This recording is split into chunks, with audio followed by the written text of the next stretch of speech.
So say hello to a great rate today at vnz.com.nz.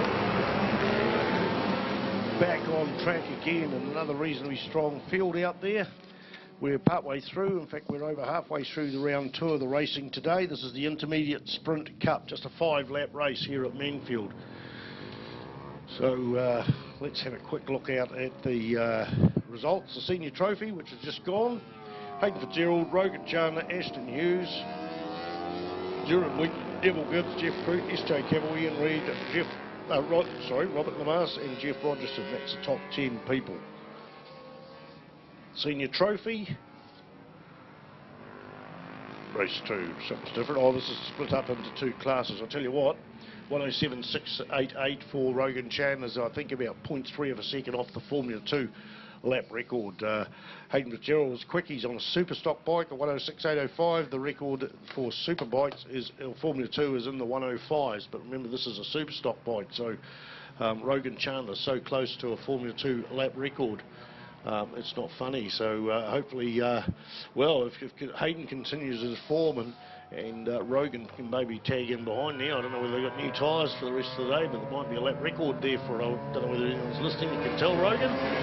Right now, that battle continues between Roger Cathro and Richard Barrett here. Usually it's been Roger Cathro gets out there and shows us the way into the front. In fact, it's been like that all day. But right now, with Richard Barrett so close onto his tail, things might change. In fact, I look at that first lap there in a 1:23.74. Both these guys, no, it won't be. I was going to say both will be on the front row of the grid, but I have an idea that Richard Barrett didn't qualify on the front row. I didn't see him in there, and I wasn't looking at the grid position. So his fastest lap, or his first lap, was a 19.1, a 23 for Roger Cathro. This could be a discrepancy because at the end of the day, if Cathro started on the front row, he's only got something like maybe 4 metres to go to the start-finish line, which is where the timing is, and by the time he drops his clutch, he might be up to whatever, 10, 15 k's an hour maybe, or maybe a little bit longer, whereas Barrett, if he started further back off the track, he would have gone through a lot quicker if he's off his third row or whatever, so he would have gone through a lot quicker. I've got the paperwork somewhere, but let's just look on the track and enjoy what's going out here with the Intermediate Sprint Cup.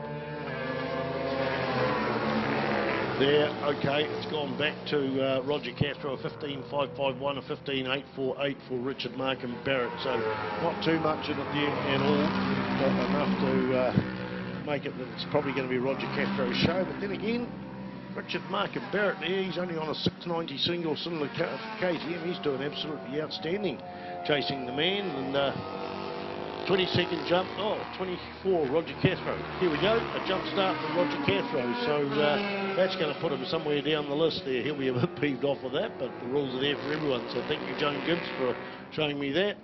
I can't quite see the start-finish line to keep an eye on that, but definitely a jump start. So right now you'll see on the track Roger Cathro in the front, but we'll put him back there into, it's going to put him back into about 7th or 8th place at the moment. Of course, we've got a few laps to go to make amends for that. And the blackboard should be displayed there out on the start-finish line. The rule says a blackboard must be displayed. It doesn't tell you it doesn't have to, it has to be displayed to the rider. It's just another one of those rules that really should be tidied up. As far as I'm concerned, it could be displayed in a cafeteria in Auckland or on Facebook, to be honest, if you take it to a court of law. But never mind, that's just my view, and I've voiced my opinion. I'm not trying to go anti anyone. I'm just saying that the rule is that a blackboard must be displayed. There was some conjecture at Wanganui after the jump start dramas that it had to be displayed within 5 laps. It definitely isn't the case. It definitely doesn't say 5 laps. I might have said it in the old days. But anyway, let's look out to what's happening on the track. And this battle is still quite tight out the front. I don't know whether Richard Barrett or indeed Roger Cathro would have seen anything displayed to them. I couldn't see whether it was or not. I'm not trying to say it wasn't, but either or, the battle is relatively tight out the front, which 0.9 of a second separating the two. In fact, in the last lap there, we saw them circulating within 20 thousandths of a second. How many times have I mentioned the word thousandths of a second? Not hundreds. I've mentioned that a few times, but that's, yeah, it is 200th of a second. So that's incredible how close they are in terms of lap times. On the track, there's about a second separating, 935 thousandths of a second, and that is probably going to hold around this lap as they're looking out to the white flag for this 5-lap race. So where am I going? Intermediate trophy out there on the track is brought to you by CTAS, text to web systems. Google CTAS, you've probably all done that to chase up the live timing system and that sort of thing, but it's time you learned something more about their products they offer, text to web systems. One of the things Grant's done previously, if you wanted it, was something like the New Zealand Superbike Championship, or indeed this meeting.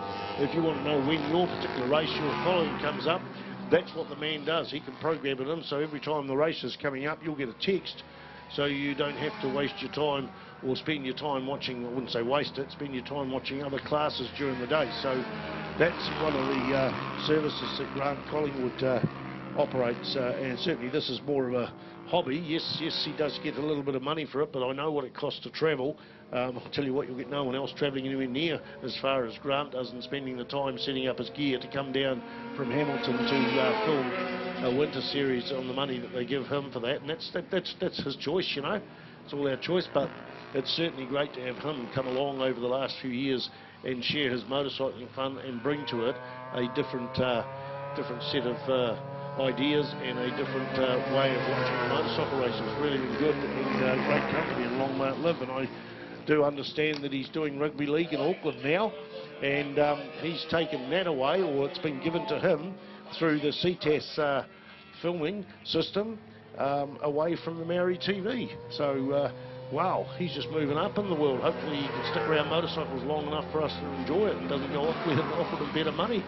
Roger Cathro took the win. Richard Markham Barrett got through there in second spot there, with Uriah Rykins taking the third, Todd Ackroyd voluntarily, and Chance Oliver Stevenson there are the top 6 bikes. Here comes Chris Beans on that beautiful Repsol Honda coloured machine, the 675, the number 17 machine, followed by Ken Jeston going through the, in fact Jacob Stroud has pipped Ken Jeston.